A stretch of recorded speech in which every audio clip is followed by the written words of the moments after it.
Hello, hello, hello, and good evening. My name is LaShondra James, and I am so excited to be here with you on this evening. This is Suicide Prevention Week. So, welcome to Inner Healing Ministries. We are talking here about suicide prevention. We're getting real, we're getting transparent, and I have my beautiful guest here, longtime friend Brittany Holmes, with me. Hello, how are you? My name is Brittany Holmes, as she just stated. I am from Cleveland. I do have a background in psychology from the illustrious Fish University in Nashville, Tennessee. And I'm excited to be here. Thank you for having me. And we definitely are going to unpack some amazing things today. So before we get any further, I just could not be remiss just to give a shout out and a thanks to my pastor, Dr. Benjamin Franklin and Lady Franklin. This is such an amazing ministry, and they're so out of the box when it comes to dealing with people and focusing on healing not just in a very traditional way, healing in the way that you need it, and so where you are the agenda. So I definitely appreciate them. So this conversation is an extension of our team ministry. We will be coming back. Team ministry is going to be every second and third Sunday at 11 o'clock during our regular worship hour. Shameless plug. I would love to see you on a Sunday and come and worship with us on Sundays at 11 and Wednesdays at 7:15. Don't forget to tune in. There's such a powerful word. This is such a warm and inviting ministry. So with that being said, I am going to tell you a little bit about our guest here. Brittany and I have been friends. She's like a little sister to me, mentee for a long, long, long, long time. We shared a lot of life, a lot of life.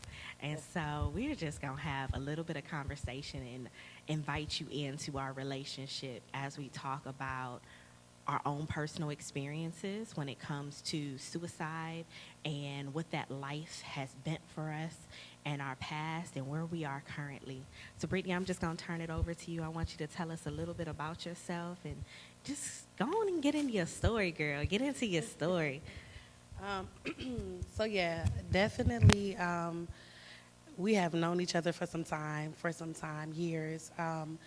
And we first met, I was struggling with, figuring out what and who God really was in my life and just, you know, having the time of my life, just experiencing a bunch of different emotions. And when me and LaShondra met, want to get personal, Chandra. This is definitely my big sister. Um, we make jokes all the time. I used to always be like, I just want to hear the whisper from God and just really have him come in my life and just talk.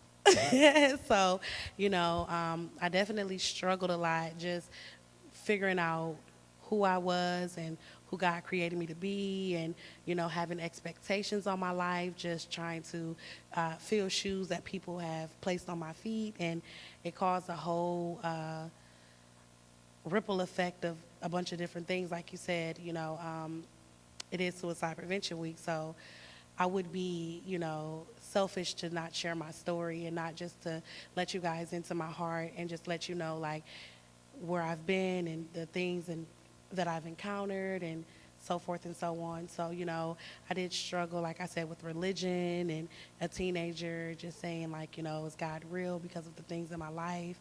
And questioning that and having those issues, I started to doubt myself and became very depressed and just, struggled with my sexuality, struggled with different addictions, and just let myself dig a hole and got in my head and allowed the enemy to just give me names and give me a title and say that I was something that I wasn't. So I struggled for years. And I attempted suicide. I, tried to take pills and just plenty of things just to try to wipe away the pain and just forget about so many different things.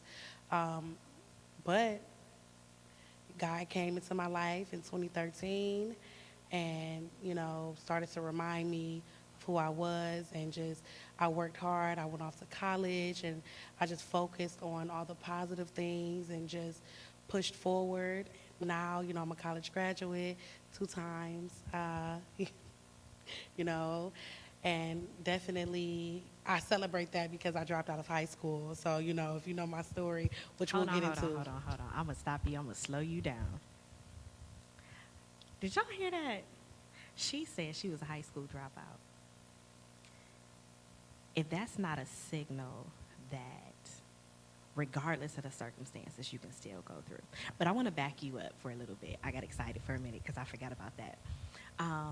How old were you when you first started thinking about suicide?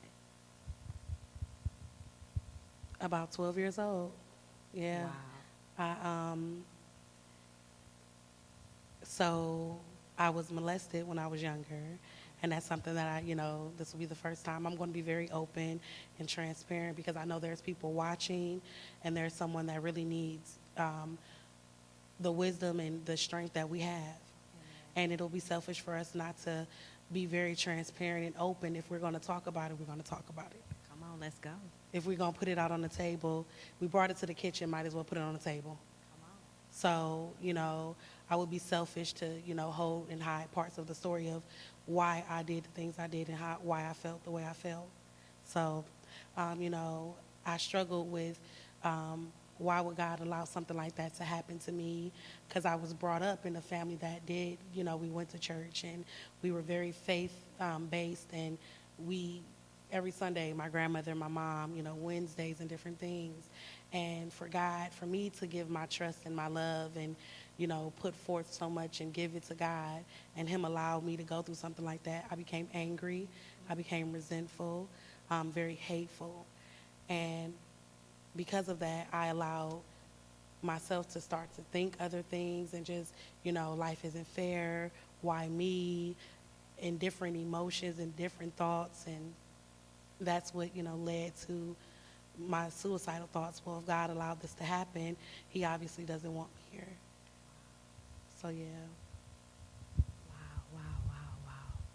Thank you for being very open about that. I appreciate that. And trusting us with your heart. So, with that being said, you said you were 12 when you first started having these thoughts. Mm-hmm. So, paint the picture for us about what life was like during that time frame, through your teenage years. Just kind of walk us down that lane about what life was like for you during this time frame and how bad it got. So I know around the time where I started to become suicidal, and when I first started to experience, the anger, I had my household, my mother, my stepfather was an alcoholic, and, it was a domestic violence going on a lot, very hostile environment. So growing up, I had to fight my stepfather. I had to, I felt like protect my younger sisters, and just, if God wouldn't protect me and my older brothers and my mom and my sister, nobody's here to protect me and my sisters, I have to. So going through my, teenage years and childhood, as a big sister, we always tend to take on the burden of having to have those, our siblings back. And so I did that my teenage years, and I became angry, like I said, and resentful, and just definitely I got into a lot of fights in school. I was constantly suspended for fighting and, behavioral issues. And then, that's what led to me dropping out. And then once I dropped out, it was like, well, might as well do drugs, might as well, go to parties and just, have a lifestyle that I knew I was better than, but I felt like that's what I deserved because of what I was going through. Now, during that time frame where you were in the midst of all of that, did it make you feel better? Absolutely not. It was a coping mechanism. It was for me to mask the pain because I didn't have a voice, because I allowed someone to take that from me. I felt like, because I didn't defend myself when I, was molested and different things, I was like, well, the only thing I know is anger, and the only thing I know, is I didn't have a voice to speak up for myself then, so it was just like it didn't feel good, but it was what I felt I needed to do to make me feel better, and essentially it caused further damage later down the line. Okay. In the name of being transparent, and I thank you for sharing that, let's peel back some layers. Let's get a little bit deeper. So we talked about the external things that you did in coping with everything that you had going on in your world. Let's get a little deeper and talk about some of that mental conversation, that self-talk that motivated all of this. Because one of the things that we don't talk about when it comes to suicidal thoughts and mental health and emotional well-being, we don't talk about what's going on in our minds. Especially in our community, we struggle with having those conversations because all of that stuff is supposed to stay in the house. You're not supposed to, talk about what's going on at home, and we hide these things. And so one of the disservices that we do to ourselves and as well as our community, we stop talking because we feel like nobody else understands. For the sake of identifying with people here in the audience, not just people that are in that teenage range. And remember, guys, she said that this started at age 12. 12 is the age where you have most young people going to junior high school. Junior high school is that age where we start talking about getting ready for high school. There's this pressure about college, because I know some things about you. There is that pressure of being that one to graduate high school, the one to graduate college, and being the first in the family in some regards, setting some of those generational boundaries and breaking those glass ceilings. That's so huge. Young people today are often very stressed out about these standardized tests and state exams and this performance anxiety about wanting to please their parents, because ultimately they do. They want people to be proud of them. They want to be accepted, not only at home, but also in academic arenas. Nobody wants to sit in the back of the class and not be, acknowledged and awarded and given the accolades based off of their performance. Everybody wants that. Everybody wants that hand clap, that hug, that, admiration, for people to say, oh my God, I'm so proud of you, and to give you all of these, affirmations and verbal recognition. And so that's super huge. So let's go back to that conversation. We're talking about that self-talk, about what was really hitting for you during these years. A lot of the time with the self-talk, it would be very hateful. It would be definitely, nobody wants to see you here. You don't deserve to be here. I was going through, junior high school and high school, and because of my behavior problems, I was held back a grade in junior high school. Then once I got to high school, I got expelled, so I was behind another year. So it was like, well, you have nothing going for yourself.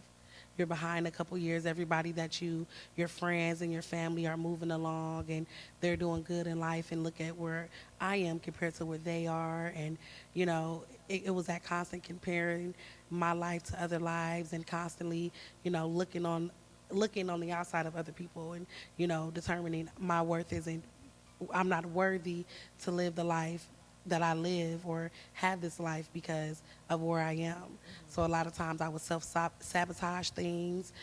So when I had good opportunities, and because I like to say that, I know God doesn't play favoritism, but I am his favorite child. Just want to let y'all know that. That's cool that you think that. That's so fine. I'll share him with you for today.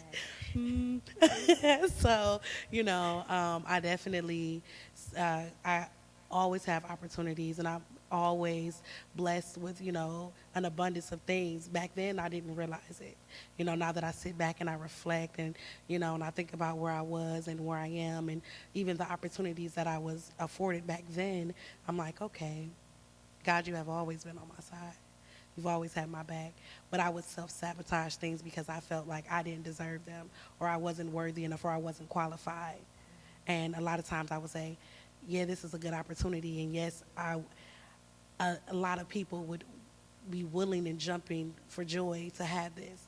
You gave it to me, God, but I don't deserve it, so I'm going to do something to make sure that this opportunity can't come back around. That's so good. It's crazy. I can identify with so much of that for so many reasons, but I'll talk about myself a little bit later. Um, so, moving forward, what were some of the things that started to work to change it around? Like, when did it start to change for you that you could see light at the end of the tunnel to get out of this? So, October 2013, October 15th, 2013, I moved into my first apartment. And I still struggled. I was atheist. I told my parents at 15, like, there's no God, because God allows things like this to happen. So there could be no God if He allowed, someone innocent to have their innocence taken away from them, or, around that time I was losing family members, and it was a lot going on. So I was like, God is taking people, and this, that, and the third is happening. I'm done. God, I'm going to just wash my hands with you, and whatever this life has for me, I'm going to just take it and just continue. In October 2013, it was the best and worst day of my life because I was kicked out of my mother's house. When I was kicked out of my mother's house, I was working a job, so I had a little money saved up, and I was able to get my first apartment. And being in that house alone, at first it was torture. I was like, oh my God, I'm going crazy in my own head. Like, my mind is playing tricks on me. The devil is really working. And one Sunday I decided to get up and go to church. And I was like, you know what? God, if you are real and you love me like the Bible says you love me, and if you are working miracles and you are working wonders in other people's life, and they say that you are the same God yesterday, today, and forevermore, I need you to show up in this church when I walk through the door. And when He showed up, I didn't expect it. Did not. He came in like a wrecking ball. Thank you, Miley Cyrus, because He came in. And I experienced His presence, and I didn't understand it then. But I was so overwhelmed with joy and gratitude for the things that I had in my life, like a feeling that I've never experienced before, because I was depressed, I was suicidal, I was in my apartment in a dark room on an air mattress contemplating ways to, should I write a letter to my mom? How am I going to tell my mom that I'm struggling silently, but on the outside everybody sees me and I'm the life of the party, or I'm the one that is always energetic, or, you never, every time I see you, Brittany, you're always smiling and you're never angry, but inside I'm broken. There's pieces of me that I lost that I feel like at that moment that I felt I would never get back. And during that time, it was like, God, we got to do something, because I know it's more. And I know you're out there. I think you're out there. I heard you were out there. Peekaboo, where are you? If you are here, please say something. And when He spoke, I was like, okay, I'll give you one more shot. And the whole time He was like, no, I'm going to give you one more shot. And I appreciate that moment, because it has been a forever change for me, just getting up and just spending time with God. Even when I didn't feel like it, when I was depressed, I fought to get back to myself. I would get up, I connected with people and got involved in different, ministries in church. And, I didn't got involved in ministries or got a part of stuff and did things and met people that helped me. Because had I not met the people that I met around that time, had God not brought those people into my life, I wouldn't be, I would have got out of the hole, but I wouldn't have got out the way I did. So, I was able to connect with people. We had similar struggles, but we all connected and we all helped each other. You got to find a community of people that's going to have your back.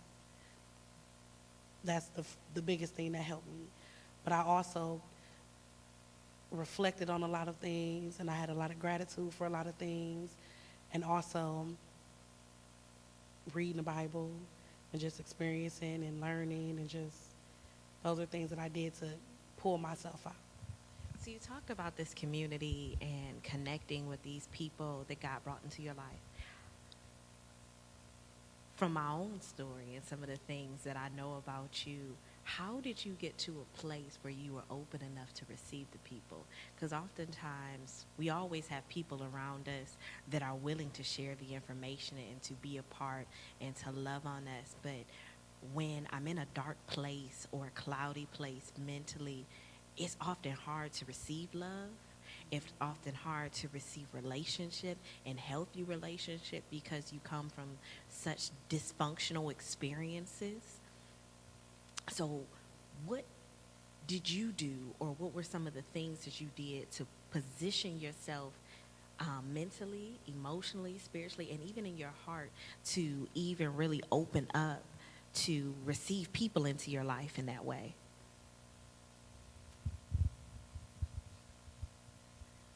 So around, let's see, that's actually a good question, because I know during the time where I was closed off and I wasn't allowing people in, the person that really allowed me to fix or change my heart is actually my best friend. You know, she, every day, because when I moved into my first apartment, shortly after, she was like, "Oh no, I see you living here crazy by yourself. I'm coming over and I'm staying." I was like, "No, you have to go." And she was like, "Yeah, okay, so I'm going to move into the living room and we're going to work through this." And every Wednesday and every Sunday, she would be like, "Hey, you want to go to church with me?" And I would be like, "No, that's your thing. You and God are cool. Just when you leave this house, take them with you, okay? When you come back, leave them outside, okay? We don't do God in this house." And I'm being honest and transparent. And, you know, she didn't let up, though. Every Sunday and every Wednesday. I got to the point where I would lock my bedroom door so she couldn't come in and ask me. But somehow, I think she was like a locksmith in her past life, because she would get in every time. And she would come in and she would say, "I'm getting ready to leave. Do you want to go to church with me?" Now, at this time, I was the only one in the house with a car. So she would have to catch 2 buses across town and then walk down a long street just to get to church. Right. Any weather, any condition, she was there. And one day I was sitting and I was like, this is commitment. Okay, God, you obviously are doing something in her life to make her want you this bad. So wait a minute. So let's not skip over that part of the story, because that, I believe, is absolutely critical to the conversation here. You talked about being an atheist, and yet in the midst of you professing that you're an atheist, you're having this dialogue with God. So that's huge, and I'm not going to gloss over it. So let's deal with that. Just go on and get into all of that. So I felt like at 15, when I told my parents I was atheist, it was out of anger and hurt. I would always say, I know there's something out there. Okay. There's a God. There's something bigger. I don't believe in Jesus. I don't believe in the Bible. And those are things that I would say to my parents, because I felt like I was so hurt that I had to hurt some. Religion in my family was big. That's so good. Hurt people hurt people. And I was so hurt and angry at God. I felt like, I know this will hurt my mom if I say this, or I know this will hurt my grandmother, or X, Y, and Z. So I'm going to say it out of anger and out of spite. And I said it so much, I started to believe it.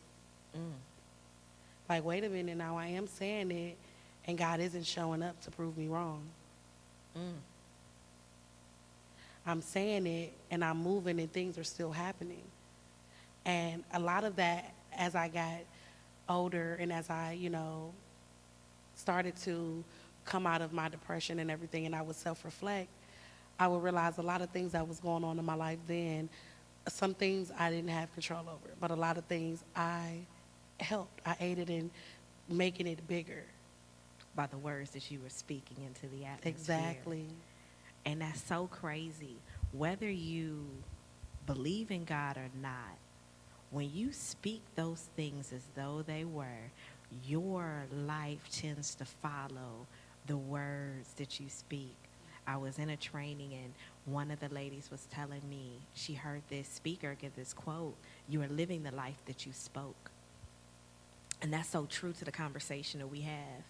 You know, in psychology, we talk about self-fulfilling prophecies and the fact that if I keep telling myself something over and over and over again, then I'm going to not only manifest those things in my mind, I'm going to now manifest those things in my atmosphere.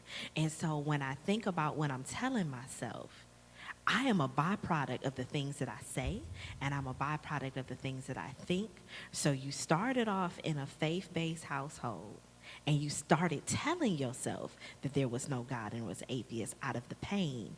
So when my heart is broken, my head don't work. So you started telling yourself these things, and so you started living this life as an atheist based off of what you told yourself because you were hurt. Absolutely. Absolutely. And in the midst of that, as I told myself, there's no God, and I not practice those things, but I continuously said it, and I started to believe it, and started to move as though there was no God. He would still try to show up, and we hear a lot. God is a gentleman. He's not going to force his way in. He's going to wait outside and wait on you, and God would do things to let me know I'm still here. I love you. Yes, you're hurting, but I'm here to mend your pain if you let me in. I wouldn't allow him in because I was so hurt and angry. And I felt like if you really love me, you wouldn't even allow me to think that I'm not worthy enough to live this life. But then I learned you're going to have the thoughts. Yes, you can control your thoughts. You can't control what may pop up, but you can control, I'm not going to think that. You don't have control. That has no authority. That you can't tell me I'm not worthy enough to live this life that God has ordained me to live. You can't tell me that I don't have purpose because I've been through something and I have a story. And God has put me through what I went through so that I can bring you out, bring other people with me. I'm going to first bring myself out, and then, well, not myself, God brought me out, because it wasn't me. It was not me. I'm not going to lie, and I appreciate those moments now that I'm older. It was tough then. It was hard. It hurt. If you would have told me then who I would be now, I would be like, Chucks, you're a liar. Because I still shock myself, and when I see people that know me from the past, they're like, Brittany, that's you. God will move if you allow him to.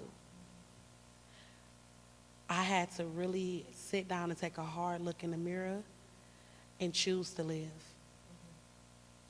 So, yeah.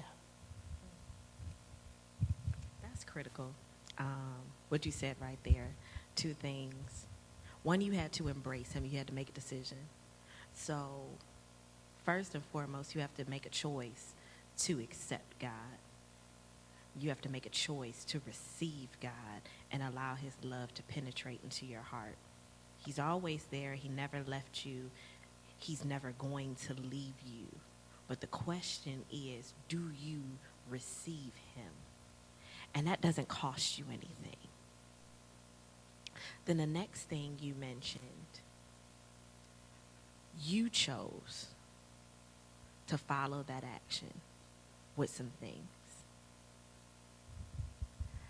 And I'm so very proud of you on so many levels, because I remember when I met you, and I would think that was February 2014, when we were in a young adults ministry, and we were talking, and we just really started developing this relationship.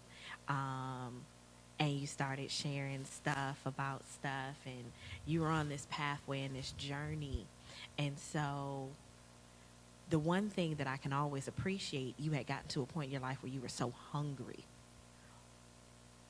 because you had been through some things and you refused not to stay there. You like, I'm not staying here. So talk to me about after you made the commitment, like your coming out story, the Rocky Balboa moment where you come into the stage and you just coming out, climbing up the steps, got that doo-doo-doo.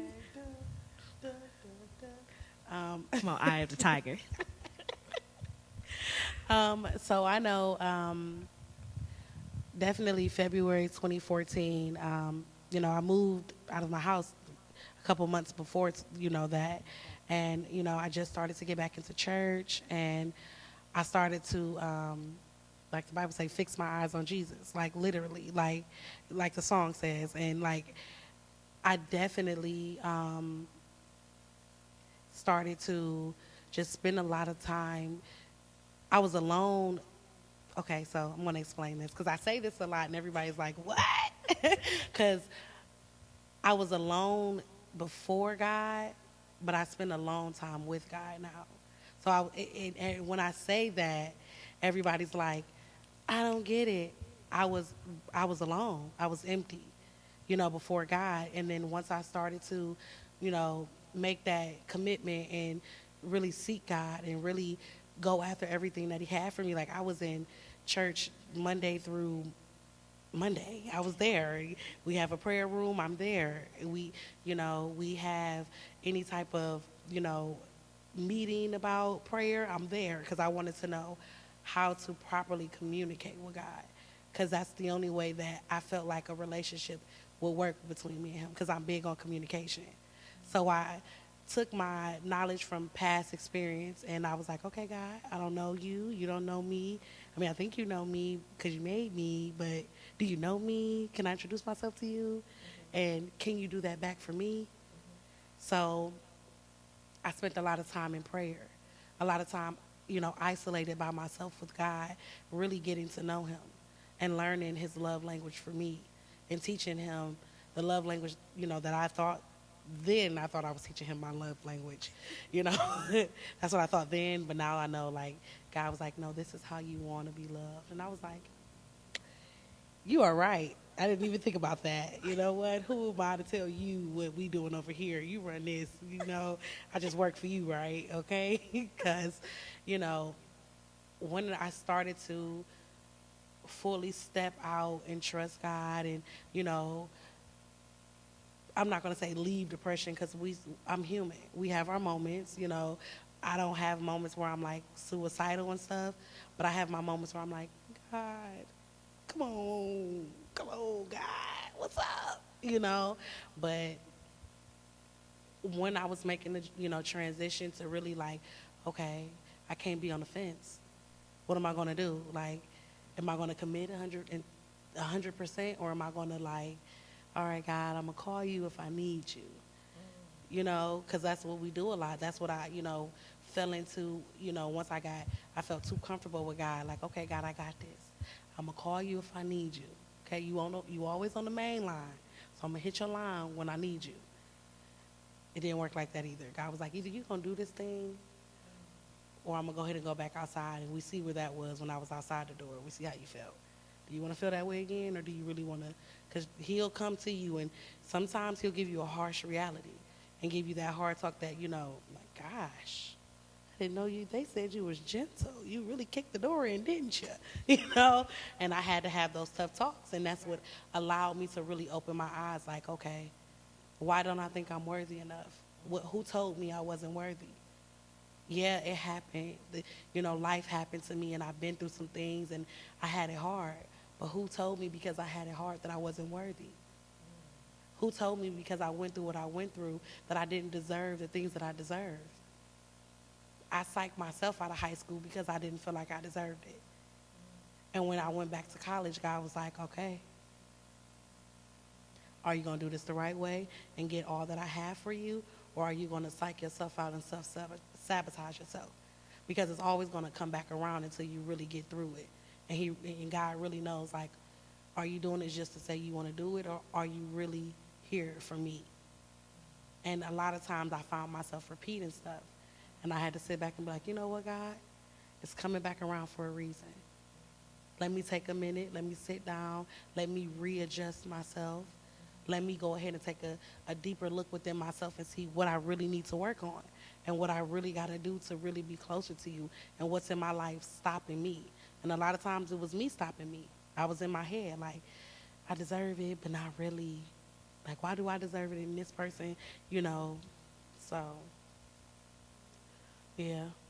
A lot of times I definitely just had to constantly reassure myself in God when I was going through my transition. Like, I got this because I got God. If he came before me and he is with me, nothing can come up against me. I'm protected. I'm covered. I got this.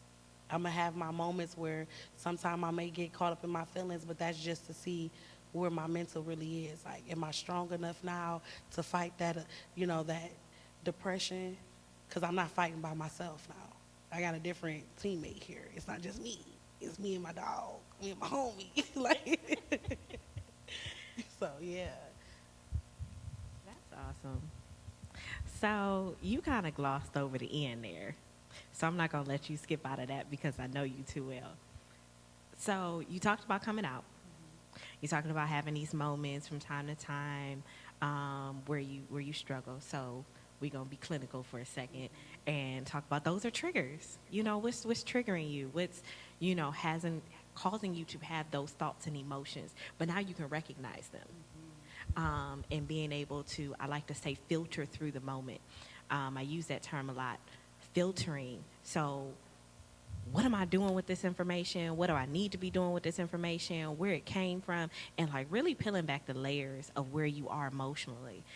Sometimes you just need to take a second and stop and really think about where you are and why you are where you are. If you're having a bad day, where did the bad day start? Did you wake up like this? And if you woke up like that, then, what happened the night before you went to bed? What happened in your dreams? What's going on with you mentally, and how do you interrupt your train of thought to redirect yourself? Because, there's not always going to be somebody there to help you make that shift and turn the car around and be like, nope, I'm not headed in this direction. You kind of got to come to your own realization. You'll come to Jesus moment and hear the whisper. It's an inside joke from a long time ago. I'll kind of let y'all in on this a little bit. So when I first met Brittany, she would come to our small group and she'd be like, LaShondra, everybody keeps talking about this whisper of God. How do you hear the whisper? What do I have to do to hear him whisper? He won't whisper to me. I thought that we had a relationship. I want to hear the whisper. What do I got to do to hear the whisper? And I said, be still. And so we referenced Psalm 46:10, be still and know that I am God.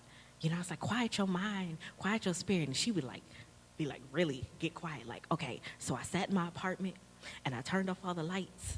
And I turned off the TV, and I powered off my phone, and I had my Bible in front of me, and I had my candles going, and I was waiting for the whisper.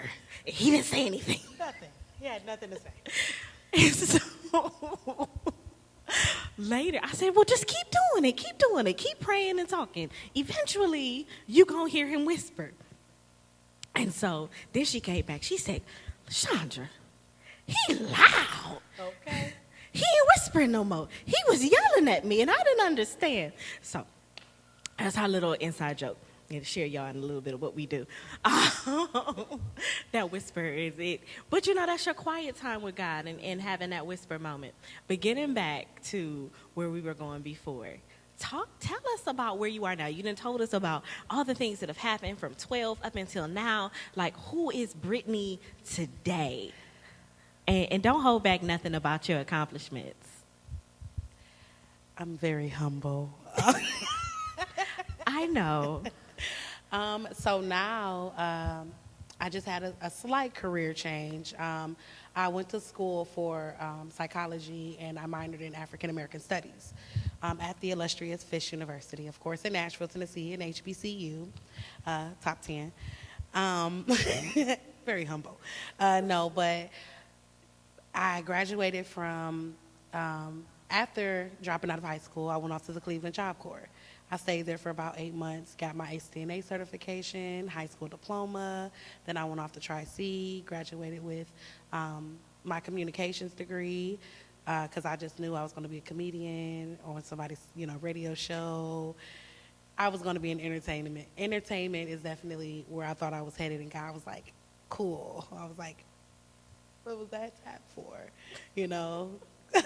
So after that, then I went off to school. Once I went to FIS, got involved in some extracurricular activities and just, getting involved in, debate clubs and different things. I studied abroad for a semester, which I would have never thought that. Where'd you go, girl?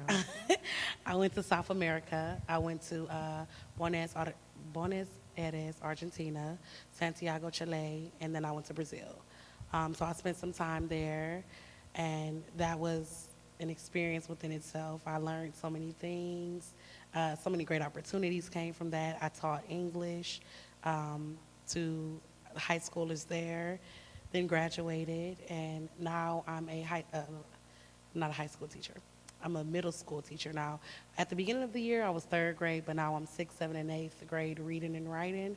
So that's actually funny to me and a lot of people that know me, because some people that I went to school with, their kids are actually at my school, and when they see me standing out there greeting the students, they were like, "You got kids?"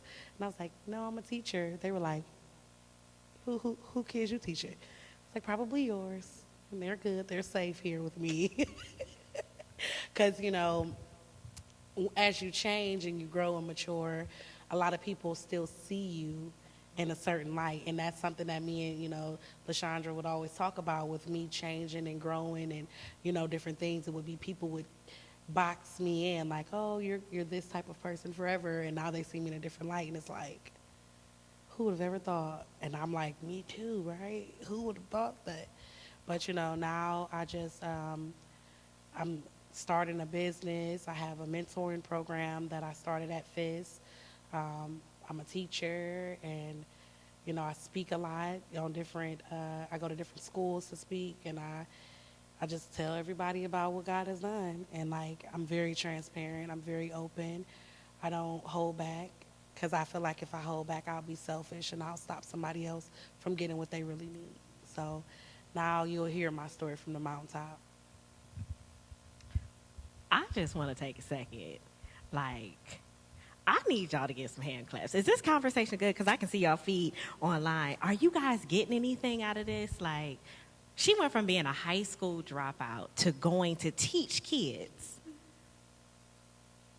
Everyday schooling. Reading, writing, math, arithmetic, teaching English. And she was a dropout. Went from being an atheist to falling in love with God, an amazing prayer warrior, intercessor. She got a great voice, y'all. I'm just sticking that out there. And it's just such amazing to be able to sit here and to have this conversation with you and talking about those things and highlighting some things for your story. You, as a child, you went into having these suicidal thoughts in this very dark, low place because you thought God didn't love you because of the experiences that happened to you. And you're not alone. And that was the reason why we're having this conversation. So many people get so caught up in the things that are going on in their world, they forget that you're not the only one having these experiences. And because you're not the only one having these experiences, that's why it's so important for you to take the time to tell people around you what you've been through. And, the enemy will try to convince you that your story is not deep enough or bad enough or not worth listening to. And I kind of get into the other side of that. She's had some experiences that I haven't had. And so with that, remembering that regardless of your circumstances, regardless of your experiences, however good or bad you thought that it was bad enough for you. We both took a class some years ago called Grief Recovery, and I recommend it to anybody. There's grief recovery counselors all over the country. as we take this little commercial break, I'm a poster child for grief recovery, because grief is not just about losing someone. We often hear the word grief and we think about, oh, somebody died. But grief is really talking about anything that you lost. If I lost a dog, if I lost a toy, if you lost a job, if you lost a relationship, if you lost yourself, getting into talking about a little bit about my own story. At varying points in my life, I lost who I was, and having a hard time grasping who I was, because there was an expectation set. I grew up in the suburbs. I had two parents. My parents were God-fearing parents, loving parents, and there wasn't nothing wrong with them. They had, average middle-class life. We went on vacations, we did things. I could go home and there was a house full of food. There was no domestic violence, there was no abuse, there were no drugs. That was not my story. I grew up in the suburbs. I graduated from Charles West Brush. Shout out to the arc lights. But I grew up in typical suburban America. I was a suburban black kid. But with that, in suburbia, there's this expectation you're supposed to get good grades, and you're supposed to, being in church. I grew up very Baptist, non-denominational, you're supposed to be a good Christian child. You're supposed to read your Bible. You're supposed to pray. Growing up in church, we have the Christmas program and the VBS, Vacation Bible School, and you have to know your memory verses and memorize your Bible, and you have to love God and to like God. And, when family gatherings come around, they, how do you know you saved? There's a $1 million question my grandfather used to ask us. What does it mean to be saved? What is salvation? And so we talked about those things and talked about the birth of Christ. So having the foundation of God was never the issue. But it's perspective. And I share this with my mentees all the time. Perspective is everything. And just because someone has a different perspective from the reality doesn't mean that their perspective is not true. It's the truth that they believe. But outside of that, there is the absolute truth, the truth of God. And so now we have this conversation in the world. Speak your truth, live your truth, live your truth. My truth is, I believe this, or I choose to love this way, and that's your truth. Shout your truth, live your truth. So, and that's cool to an extent, but sometimes we have to come into realization that your truth contradicts reality. We just came out of an election where some people believe that, certain people didn't win. And we all know what the reality is. I can sit here and tell you, oh my God, the sky is green. And from your perspective, the sky may look green, but it's actually blue. And if you want to be scientific about it, it's clear. Because it is a reflection of whatever environment that it's closest to. If you're in a forest and there's lots of trees around, the sky's going to look kind of greenish because there's a lot of trees around. If you're over a body of water, well, it's going to look blue because the body of water is blue. And so it is a reflection of its environment. And so me growing up, I didn't have the best relationship with my father. Most people would think that would be the case. I wasn't a daddy's little girl. My mom was a social worker. And so, she knew all the clinical things. And so on my days off, I spent time with her in her classrooms, with all the adjectives, ADHD and all the rest of the letters going together. My dad worked a job at a factory. And I had really good parents, you guys. I never wanted for anything, but I created this narrative in my mind about how I viewed myself. School was hard for me. I wasn't super smart, at least I didn't think so back then. I struggled with reading and writing and arithmetic, and it took me a long time to just get it, right? And so one of the things that I had to be in classes that were for people who wasn't, getting it right off the top. So I was in those other classes. Did you see people? I ain't had no aide helping me with my test, but I was just a little step above that. I'll be transparent because it took me a minute to understand. Because as I got older, I realized I just learned differently. And years ago, we didn't have all this extra support in the classroom. Showing my age a little bit, I'm over 30. So years ago, we didn't have all the extra support, and so there wasn't a huge welcoming committee like you had to learn it this way. It was all lecture style, but I'm a very hands-on person, and when I got it. It was getting it that was the challenge. I remember my grandfather trying to teach me long division, and he would do it, and I would see him doing it, and what he did make sense, and then I would try it by myself, and I was confused about how we did anything. And so by the time I got to junior high, I had a really poor self-image. I had a hard time making friends, and so I didn't fit in very easily. I was kind of awkward socially. I did play sports. I wasn't great at them. I ain't too embarrassed to say, I was the one. I went to go play basketball. Every once in a while, I would, score a point for the other team on accident, on purpose. So... But I loved the game. I loved the game. I really did. And I realized I wasn't that great at basketball, and I didn't like not being good at things. So I had this performance anxiety with my dad because everything that I did, I didn't feel like it was good enough. So, I bring my report card home, and I'd be like, oh, my God, I did my best. And he'd be like, well, you could do better. And then it was... I would do something and I needed to do better. And so there was this constant vocal, voice in my head of whatever I did was never good enough. And so I internalized that about not being good enough, about not fitting in and not having friends that I really liked. I got bullied when I was in elementary school. And then I started paying attention to the people that weren't getting bullied, and they started cussing. I said, well, I can do that. Y'all ain't gonna get me. And so I developed this mouthpiece. And so I learned how to read a room. And, okay, I knew who not to cuss at because, they were probably going to beat me up. But I learned how to defend myself by using my mouth and outwitting my audience and creating a scene. So I used to tell people, like, you know what? You ain't even worth me fighting you. And I'd walk away, like, real dramatic. They'd be like, oh, she got you, she got you, she got you. Because really I was trying to get away from this fight, but you wasn't going to fight me because I was going to lose. But I made you feel stupid, and I walked away, so you had no opportunity to grab me. And by the time you realized that I made you feel stupid, I was gone. Man, listen.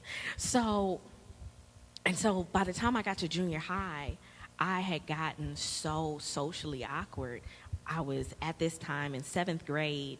I was on the volleyball team, I was on the basketball team, and I had gotten better at basketball because I was scoring for my team at this point. And I learned how to play good. I was good defensive.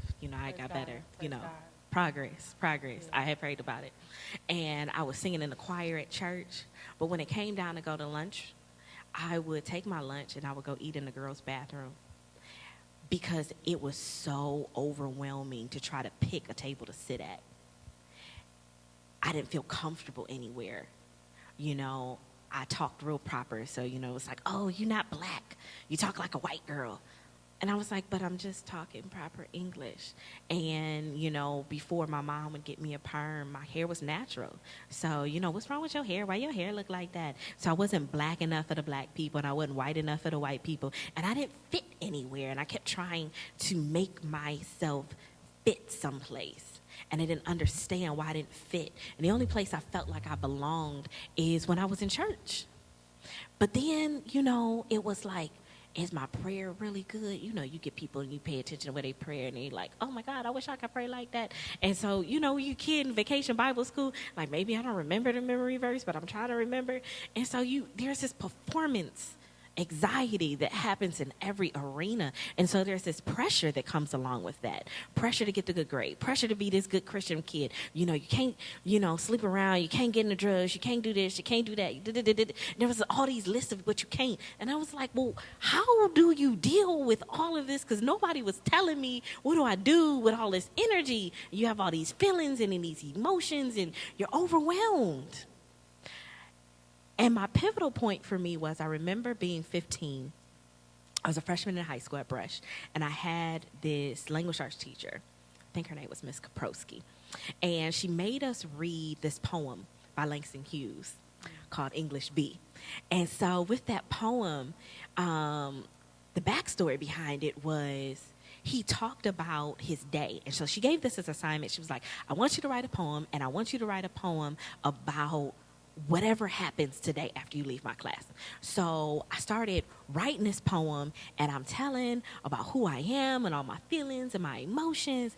And oh my God, I felt so much better because I started writing. Now, don't get me wrong. That didn't change all the other stuff that was going on. It helped, and I found a new healthy outlet to deal with my internal pain and getting it out on paper, but it didn't change my reality. And so I was still having the thoughts about not being good enough. I was still struggling with wanting to be here because what was the point? If I keep getting everything wrong, if I keep messing up, what is the point? Because I'm never going to be good enough. Somewhere between 7th grade and 9th grade, my first suicide attempt, I took a knife to my throat and tried to slit my throat in my kitchen. Nobody was home. I think my brother might have been home. He was probably in his room. And I couldn't do it. I couldn't do it because I don't like pain. But I kept thinking about how could I, in my life, and not cause pain. And I had created an entire plan. Like I had, thought about, stealing a car, go locking myself in the building, grab some alcohol and some pills, turn the car on, and die from the fumes and the pills, and the alcohol would knock me out so I wouldn't feel it, and I'd be asleep, and nobody would know. And so from a clinical standpoint, they say the ones that have the plan, them the ones you want to watch out for, because those are the ones that have thought about it. And it's about really dealing with that. And what really started to combat that for me, I had a really strong youth ministry. At that point in time, I was in youth group at House of the Lord, Bishop Joy Johnson. Loved that ministry, loved that church. And I had great youth staff. And that youth staff didn't know what I was dealing with. They didn't know what I was fighting with. But they would sit and they would talk to me. And they would tell me about their experiences. And that little glimmer of hope, every time I had a conversation, every time I would journal and write, every time I would have these God moments, I call them landmarks now, where I had to stop and pay attention to the voice of God in my life, it fed me a little bit more to get be honest. Okay, maybe it is worth living. Maybe I'm going to be okay. Maybe I'll make it out of this. And then I got to college, and like the heavens opened up and things started clicking. And people started connecting with me. I didn't have problems with making friends. And I didn't know what changed. But what really changed was it was my perspective. At 17, I went on a youth retreat and I came back. We went on a youth retreat with the church. And I'll never forget August 19th, 2001. And we had our youth service when we were out camping in Massillon, Ohio. And I rededicated my life. One of the guys that was speaking was sharing his story. And I'm like, all right, God, I am seriously committed to you. I don't know what that means, but I give you my yes. And no matter what happens, I promise I'm going to continue to fight for it. And I meant it. And so every time after that, because, when you struggle with being in a dark place, you have ups and downs. You have ups and downs and you cycle. And so I was good for a long time.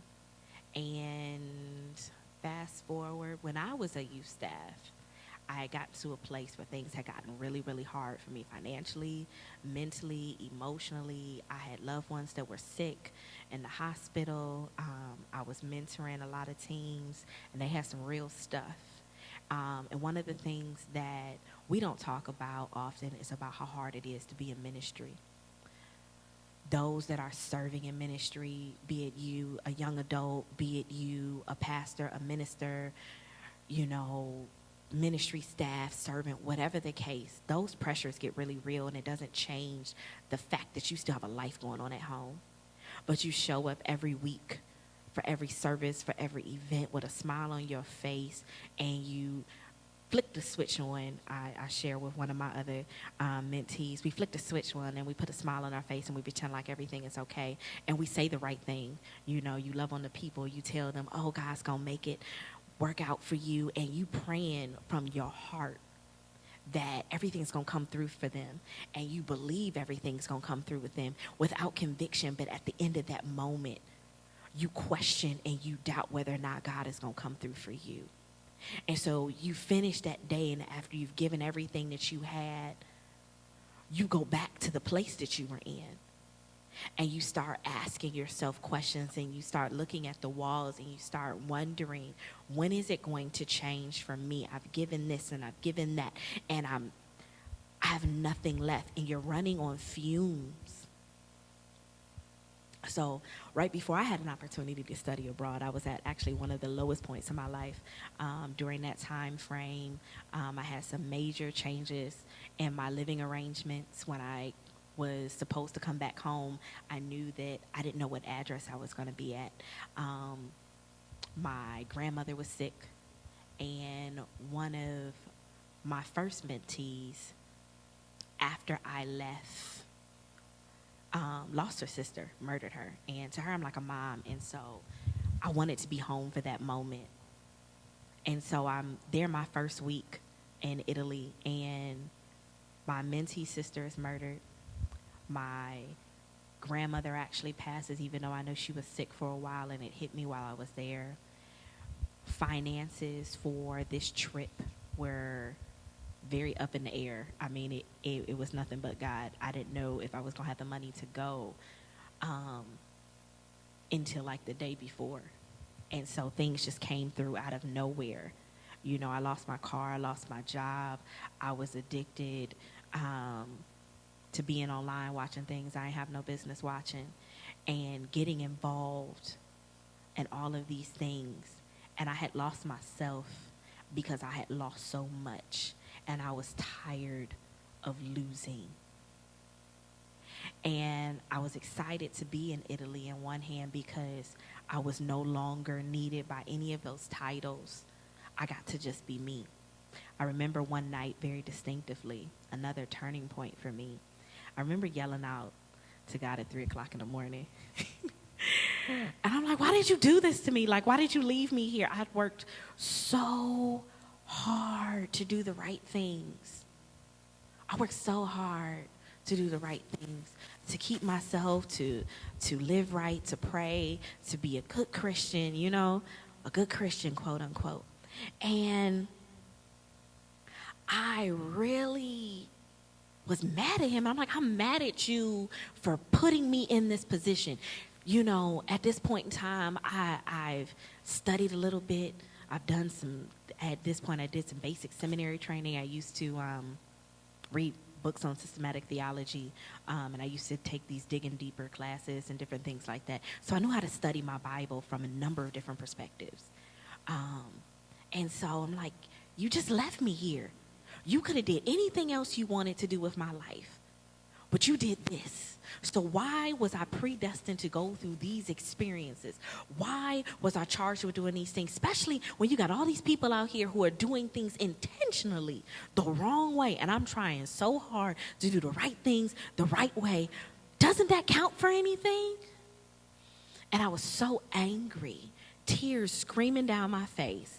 Now I'm in an apartment in another country with 5 roommates.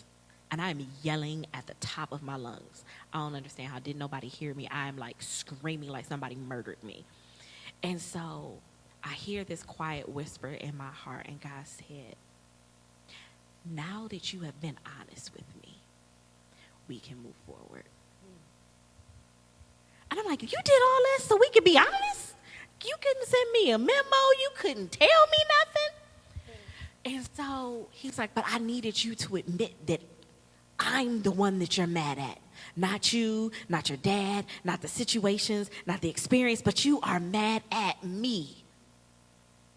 And I was like, but I don't have a right to be mad at you, right?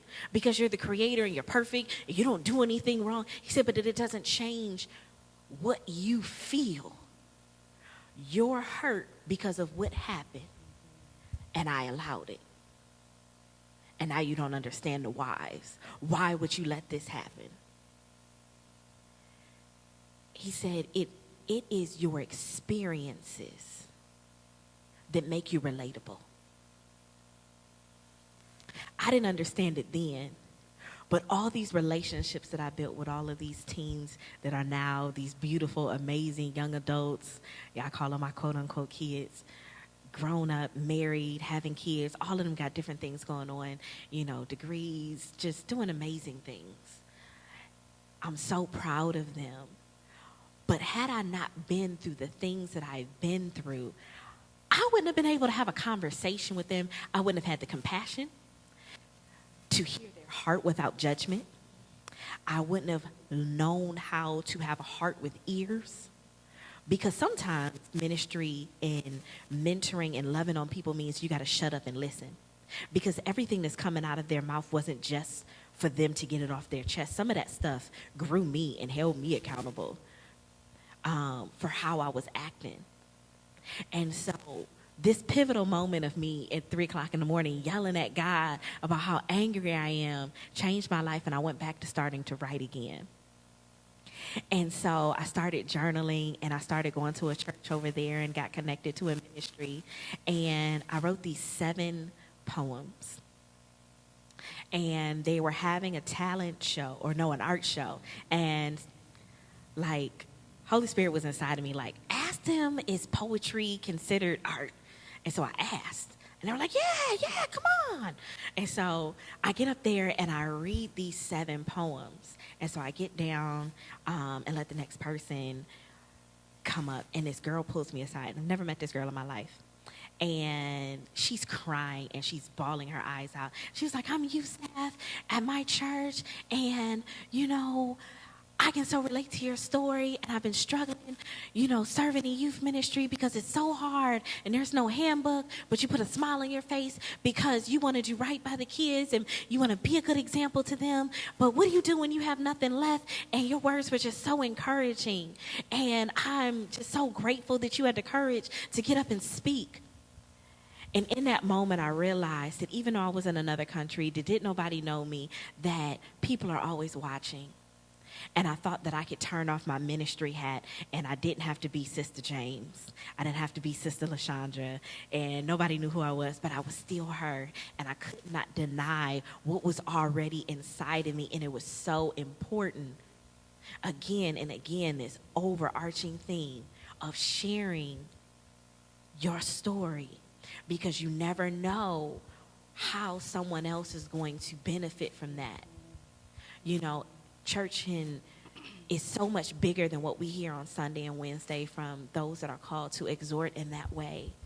But it's often these small conversations we used to have in my living room where things got really real about sharing a story. You could have never told me years ago that I was going to be teaching and doing some of the things that I do now and ministering in the ways that I minister. Somebody who had such a hard time trying to read, got a little touch of dyslexia, and so I would invert numbers and get things all confused and had a hard time trying to remember, and I struggled so hard with school. And when I was overseas and I didn't have no distractions, I got all A's and 1 B. Never in my life have I gotten those such good grades. And God told me, it was like, your ability to comprehend information was never the problem. What was the problem was how you viewed it. So when you stop telling yourself these things and get out of your own way, you will be surprised of how intelligent you are, how strong you are, and what you thought was your greatest deficit is actually your greatest strength. And so it was so monumental for me to remember these moments. And so when I go back and I reflect and I'm having a bad day and when I'm triggered, I remember this moment. And I remember these moments where God met me in a very intentional way. That this moment is going to pass and it's not over, and I am capable and I am accomplished and I am enough and I am beautiful and I am attractive and I am intelligent and I do deserve to be at the table because God is the one who opened the door, and because of everything that I think that is in me that makes me disqualified are all the reasons that he qualifies me to be in the positions that I am in. We count ourselves out based off of the things that we don't have, and God counts us in because of those same things. So why are you trying to push yourself out the back door because you don't think that you're enough, because you're not smart enough? He's saying it's because of that perspective that you have and those experiences. I want you at the table because you are the one that's going to change what needs to be changed in this place. And so I hope that this conversation has been beneficial to you and to some of the things that people are struggling with in suicide. Yeah. Now, I have lay counseling training when doing that. I'm actually in the process of studying to be a clinical psychologist. My sister over here has already finished the process. She's gone ahead of me. But we're going to share with you guys some practical things that you can do to get out of that. So as a clinician, you know, when someone, as an adult, if a child comes to you or a loved one comes to you, sharing with you that, you know, they may be struggling with these thoughts, like, how should we respond to them?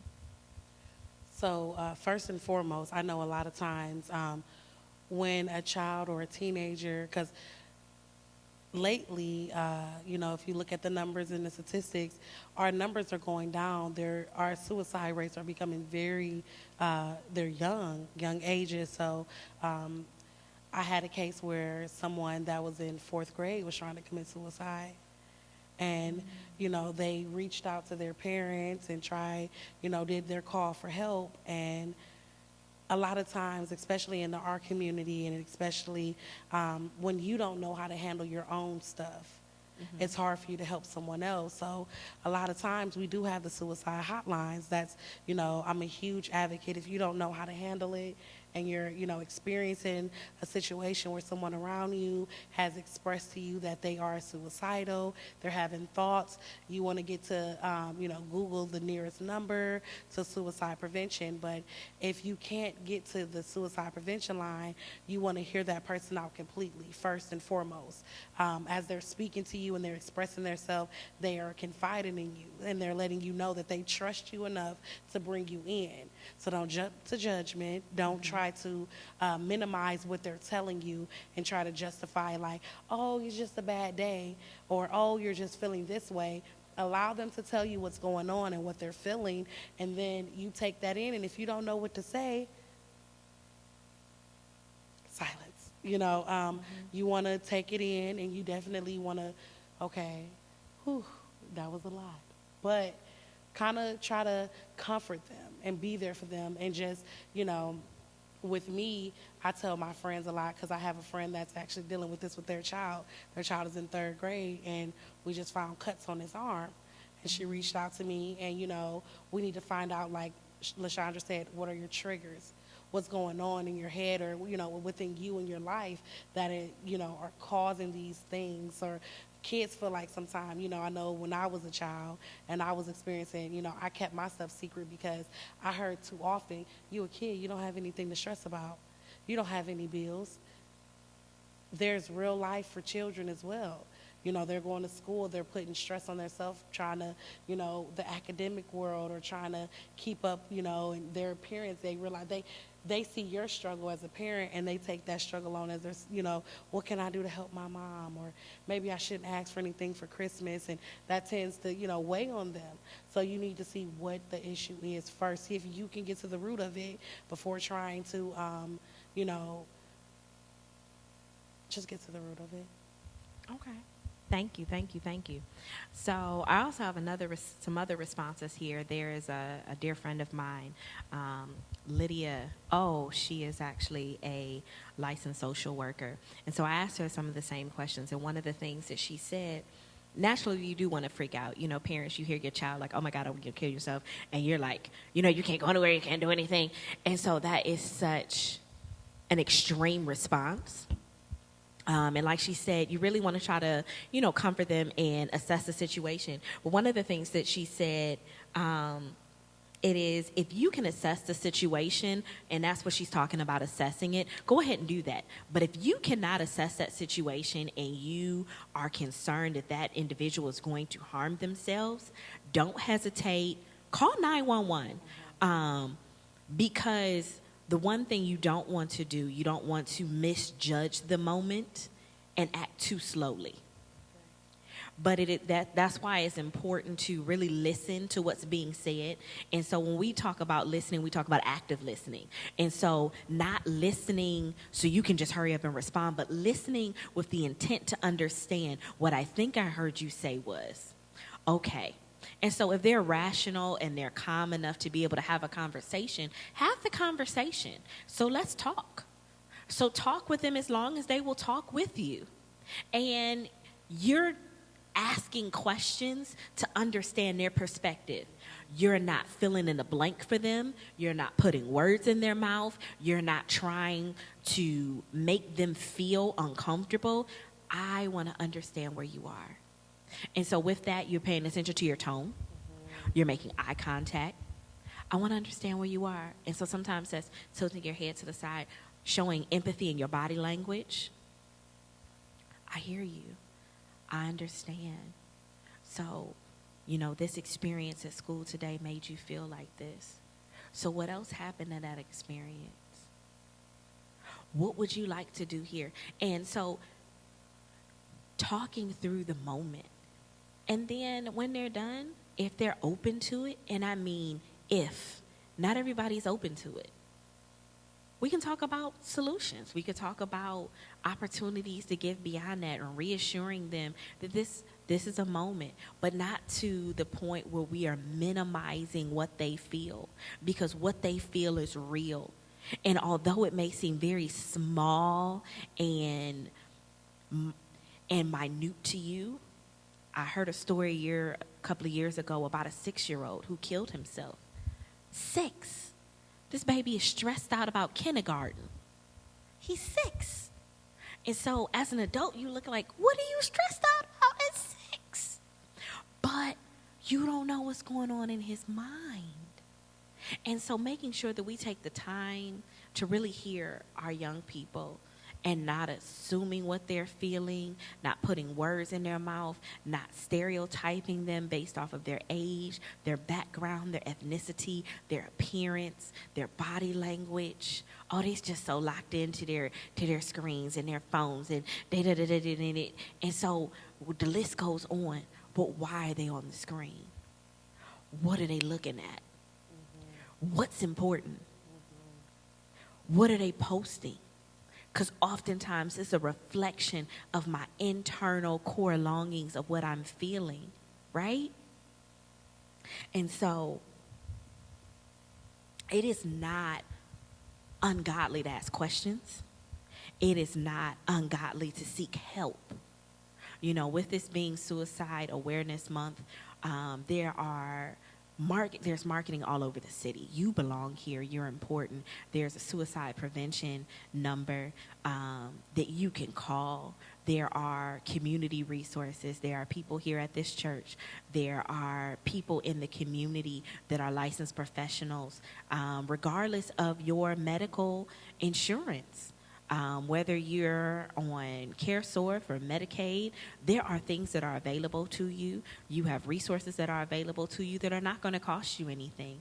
And you can get some assistance and allowing somebody to help talk you through a moment. If you yourself are struggling with some things, there are some other options for you. I know I talked about journaling. For me, one of the things that I used to do was to take Bible verses from a very scripture standpoint, and I put them on the wall. You know, we talk about how we resist the enemy is to fight back with the word of God. Well, when I'm in a place, I might not be able to think of a scripture coming to my head, but it doesn't make me any less of a Christian. But when I put those quotes and those scriptures on the wall that are going to feed my mind, I can at least turn my eyes and look at the wall and read the wall. And that sometimes was my saving grace to calm my spirit and redirect my thoughts. So, Brittany, what are some other things that we can do from a practical place for ourselves if we're struggling with those things, or if we know someone that's struggling? I definitely, first and foremost, I always recommend expressing yourself, if you're going to write. So journaling for me as well is huge because I'm able to, there are some things that you're going to deal with that you don't want to share with people. And if you don't have a therapist or you have that person that you can really confide in, then journaling is your best bet, honestly. But a lot of times I also tell people, if you want to listen to music, for me, it's just something simple, something, if you don't want to take the therapist. And I did want to piggyback really quick just to circle back because we were talking about how the insurance, you can get your, go to get therapy and different things. College campuses, they have free therapy for everybody. Most people don't know that. But, we're practicing students, but we're still going to be, therapists. So we're in there to hear you out.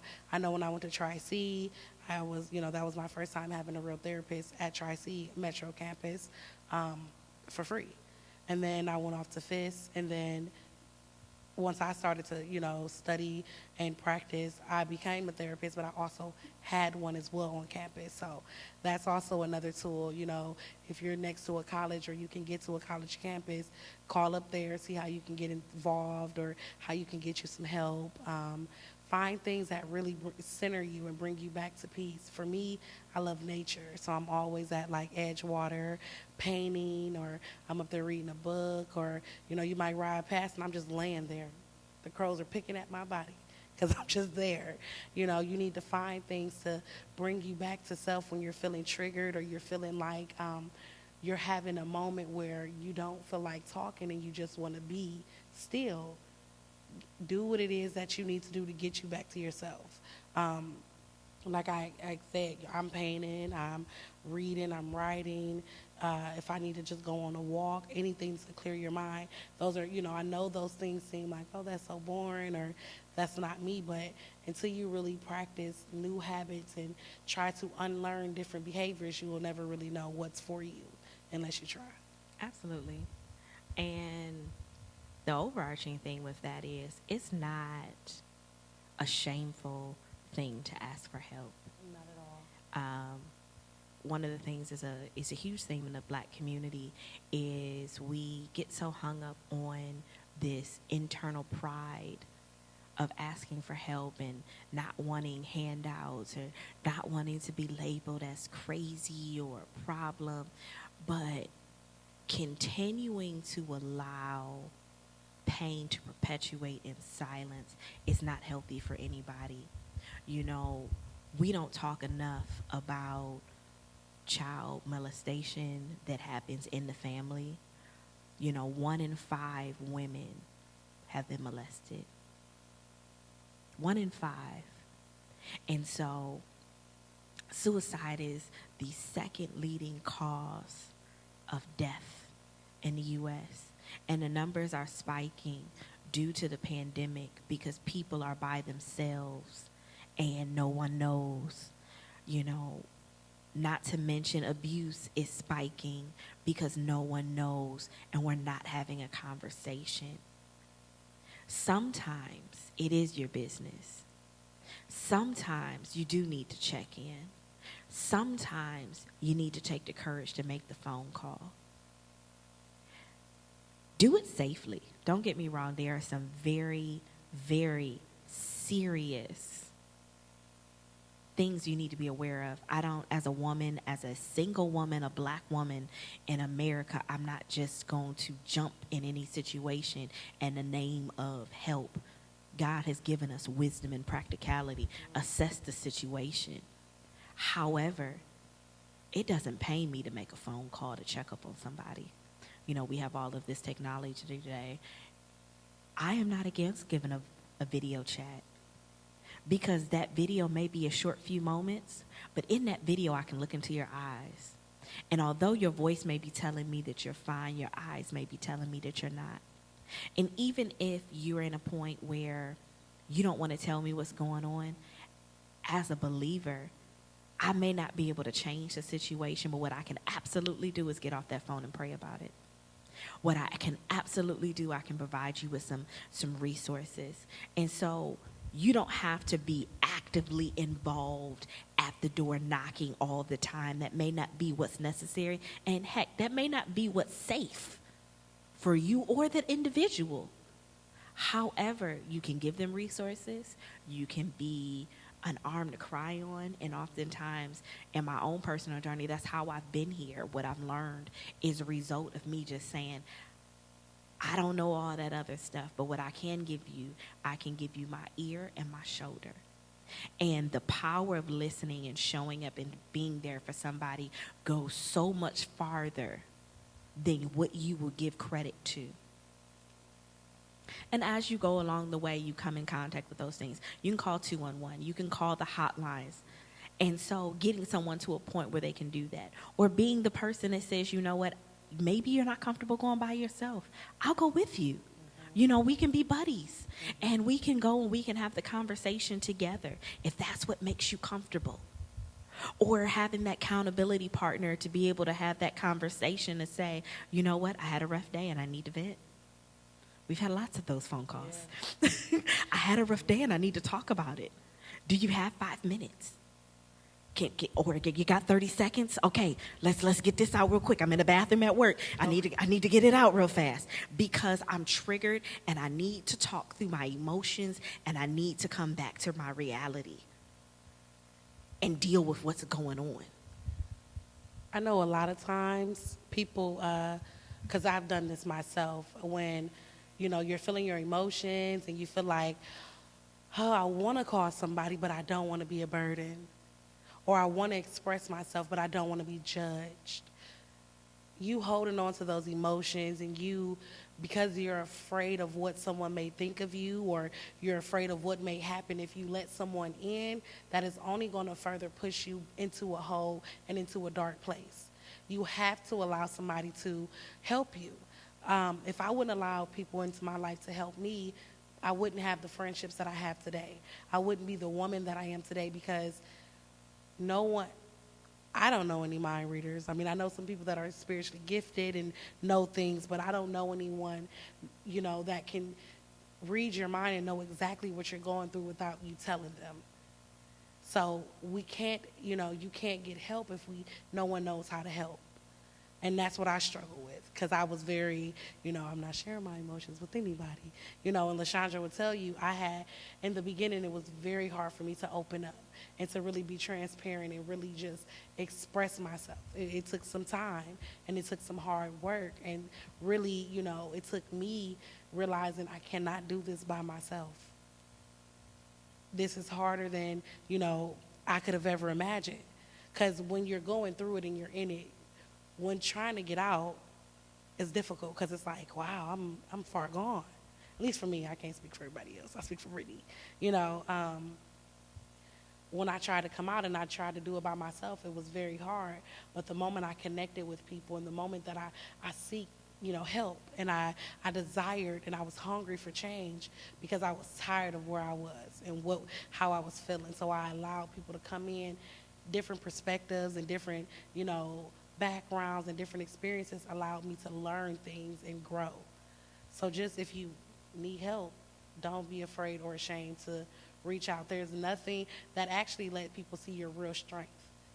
That you're not weak because because you're, you know, going through things and you're seeking help. You're very strong and courageous. So, you know, if you need help, you know, you have LaShondra here because if you're watching, you know, she's a listen. Okay? Honestly, like, and I smile so much and we laugh because, you know, we both have a past that's not pretty and it's a lot of pain and it's a lot of scars and wounds, but because we got up and we connected with the right people and made the right decisions, and we went after the change that we desired, we're able to grow. And now we're not saying it's easy. We're not saying it's gonna be like that. It's constant work, and it's a fight, but life is a fight regardless. And I tell people, either you're going to have the same situation that you're in now and feel the way that you're feeling, or you're going to try to change your situation and grow and move forward. But regardless, if you're going to feel pain, would you like good change and that painful change that, when you're working out and you feel that good burn and, Them growing pains. do you want the growing pains, or do you want that pain that you're hurt and you're beat up and you're bruised and you're battered and you laying down and letting life take punches? So before we wrap up out of here, I would not be remiss. We have a live feed here on the audience. Do you have any questions for us, for myself or for Brittany? Feel free to drop them in the chat. I can see them here. What you got going on if you have questions. But while we're waiting for some questions, one of the things I definitely wanted to make sure I did not forget to highlight in my experience of working as a youth staff and mentoring and dealing with the kids one-on-one, showing that you trust after a vulnerable interaction. One of the things that is very huge after you have that initial wild conversation and you have this person in front of you and they're telling you that they're having suicidal thoughts, or they've been cutting themselves, or they've been struggling with drugs, or whatever their issue was, whatever the hang up and the bomb that they dropped on you, and they were vulnerable and had enough courage to share with you in that moment. After that conversation, you want to be support. And let's be really intentional about what good support is. Good support does not mean that I'm looking over your shoulder and I'm calling you 17 times a day and I'm checking on your every move because I'm concerned. Yes, I am concerned, but I have to be balanced, because when you overwhelm me with all of this attention, sometimes that makes it worse. I then begin to internalize these things because now I don't feel like you trust me. I feel really bad about sharing this stuff. And so there's a high likelihood that I'm going to push you away. I don't want to have any more conversations with you because you're too much, you're overbearing, and you're breathing down my neck. And so now I'm wishing I never opened my mouth to say anything, because now you're treating me differently. And you're overbearing with your love or overbearing with the attention. And now you're reading into everything. And so I'm like, hey, I'm sleepy. You're like, oh my God, you're depressed. I need to get you to the hospital. I need to give you meds. No. Just because I'm sleepy today, maybe it is depression. Maybe it's not. Maybe, I was up at 5 o'clock this morning doing homework and I'm actually tired. And so having some practicality to balance off your emotion, sometimes being in the position of a parent, hearing your child or your loved one tell you these things, it can be overwhelming. And so you want to freak out. So when you have that freak out moment, I'm going to strongly suggest you turn to God in prayer and allow him to be a comfort to your heart about all the emotions that are racing in your mind. That's number one. Number two, praying for God to give you wisdom and how to deal with this individual, because every situation is going to be different, and being able to have a conversation with them. There are some teens that have come to me and told me, oh my God, I'm killing myself, blah, blah, blah, blah, blah. And I'll talk to them, and we'll talk through the moment, and I'll get off the phone and I'll go to sleep, because I have assessed the situation. And other teens, I am hopping in my car. Where are you at right now? I'm coming to you now. And when I get there, maybe you need to come back with me. Maybe you don't need to come back with me. Maybe, you need to be on a watch. Maybe I need to go drop you off downtown, and we need to have a conversation. And so being realistic about what needs to happen. I love you so much that I will drop you off at the psych ward if that's what you need. I love you so much, I will drop you off in the loving hands of someone that cares for you. Because what I will not do, I will not go to bed wondering what's going to happen to your life and seeing something happen to you and waking up with the rest of my life regretting that I made a move.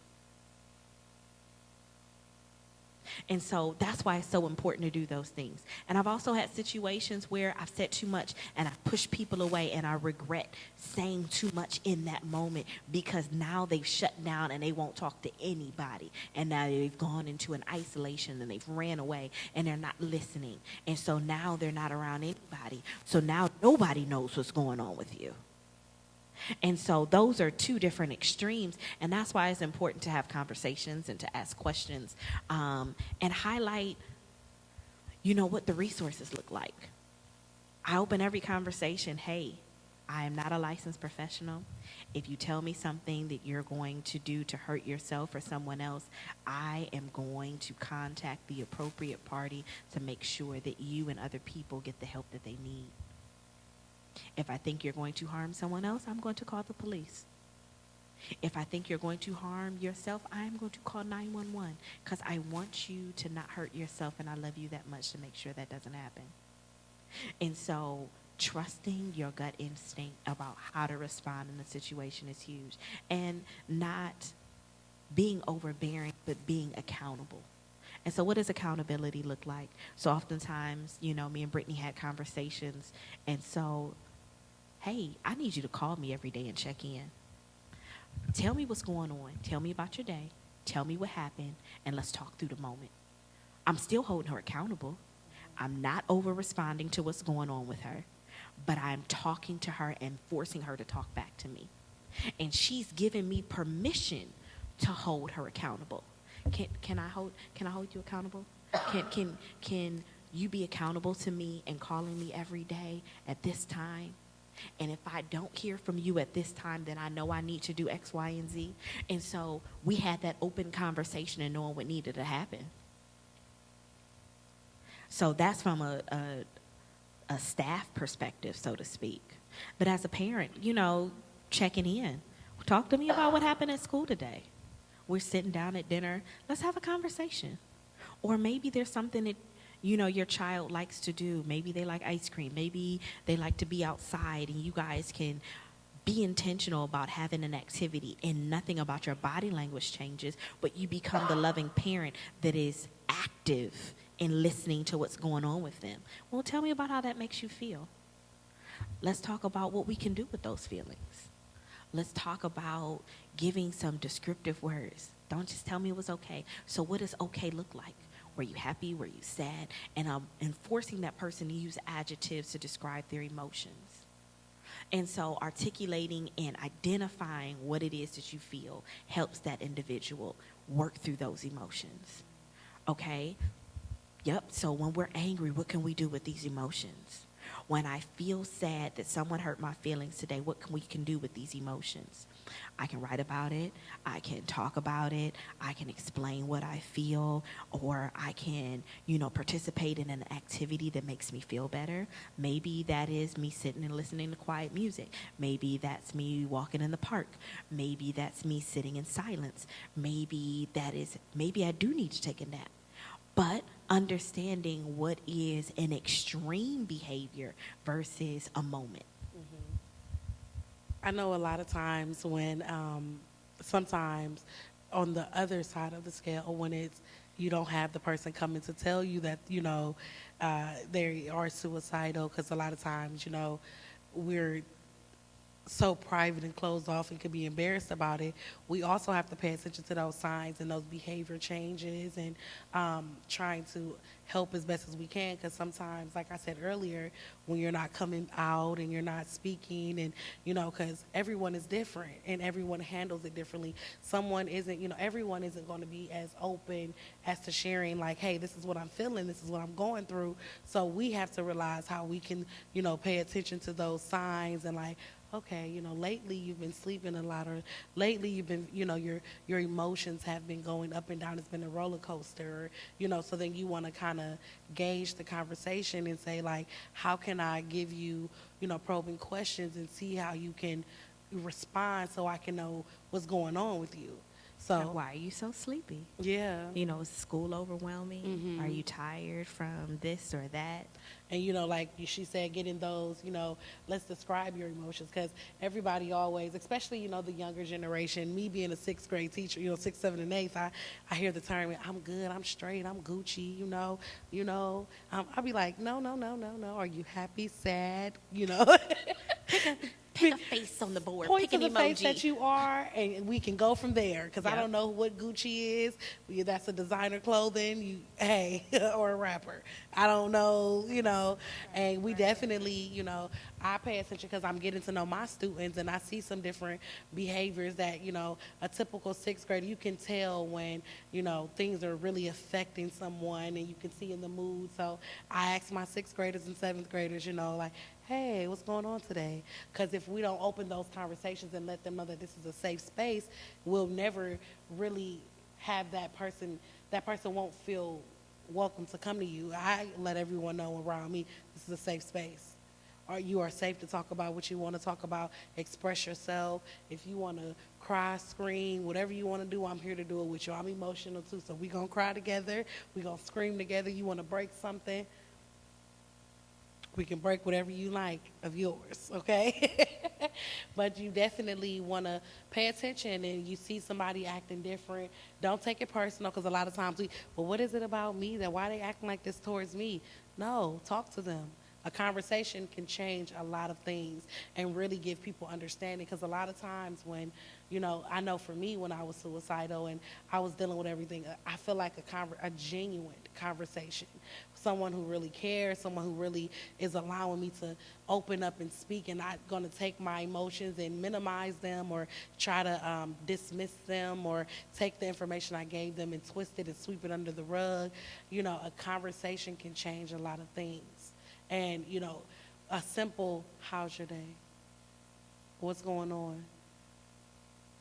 Why are you feeling this way? Or different things, or a simple conversation can just bring out so much. So just focus, pay attention, and always assess any situation with anybody. You always want to make sure that you're paying attention and, using wisdom and discernment, and just making sure you really are paying attention to the details. That's really, really good. And so I've enjoyed having this conversation with you. Sure. Yeah. And so I'm not going to hold you guys long. We've been here for a good minute. I thank you for sharing this time with us. Feel free to like and share this message with people who you feel may need it. There's a great leadership team here, great ministry staff here that would be more than happy to love on you, to pray with you. You can drop your prayer requests and a private message to us, and someone from our team will reach out to you if you're interested in joining this ministry or connecting with us in any way. Feel free to leave a message, and I promise you someone will get in contact with you. You can meet me here on Sunday at 11. I'll be more than happy to pray with you or talk with you, as well as the rest of our ministry team here. We love to love on people. This is such a huge conversation at every age level. As we get ready to pivot into the holiday season, people are oftentimes missing their loved ones and don't know what to do with the emotions that they're feeling, and don't know who to have a conversation with, don't know who to trust with the information. And so it doesn't hurt to have a conversation. And so as we talked about today, the biggest theme here is it's okay to ask for help. Communication is powerful. Communication in prayer changes things for yourself and for others. And take advantage of the resources that are available in your community to help you. So with that being said, before we close out, I'm going to go ahead and we're going to have a word of prayer, and we're going to release you guys today. Dear Heavenly Father, as we come before you today, God, we just want to thank you for another opportunity to be in your midst, to connect with one another and share the power of our testimony. God, we want to say a special prayer for those that are struggling with mental illness and suicide in their minds and negative thoughts. God, we're praying that you would just be a comfort to their hearts, a comfort to their minds, that you would minister to them, that you would send your Holy Spirit to be that comforter, to remind them that this is only a moment and it is not the end. For I know the plans that I have for you, thus says the Lord, plans to prosper you and give you hope in a future. For God, you have not given us the spirit of fear, but of power, love, and a sound mind. You have given us oneness of mind. And just like you told Joshua, God, that we can be strong and courageous and that you have gone before us, we pray for courage that will wipe out all of their fear, because perfect love casts out all fear. That your love for them will drive out the fear in their hearts. And we pray right now that their hearts will be softened and be open to you and to receiving you. And after they've made the commitment to accepting you, God, we pray that they would put in the work, that you would give them the perseverance and the endurance and the power and the stamina to do the work every day, dying to themselves daily and constantly reminding themselves in their thoughts by the washing of their word, not conforming to their mind, but renewing their mind daily in you. That you can do anything but fail, that you will stick closer than a brother, that you will always be there for them. God, I'm praying that you would give them that midnight hour experience that would touch them in a way that only you can, that they would connect with you intentionally and purposely, that they would follow through that. And for those who have had different experiences in their life, God, I pray that you would give them the courage to share. That give them courage to share their testimony, and that they would be unbiased, that they would be transparent, that they would not hold back, that they would give all the details that you have ordained for them to give in that moment to whoever individual that you lead them to. That they would walk in whatever purpose that you have called and ordained for them before the foundations of the world. God, we call these things done in the matchless name of Jesus. Amen. We thank you for joining us tonight. And we pray that you have a beautiful evening, and I hope to see you on Sunday.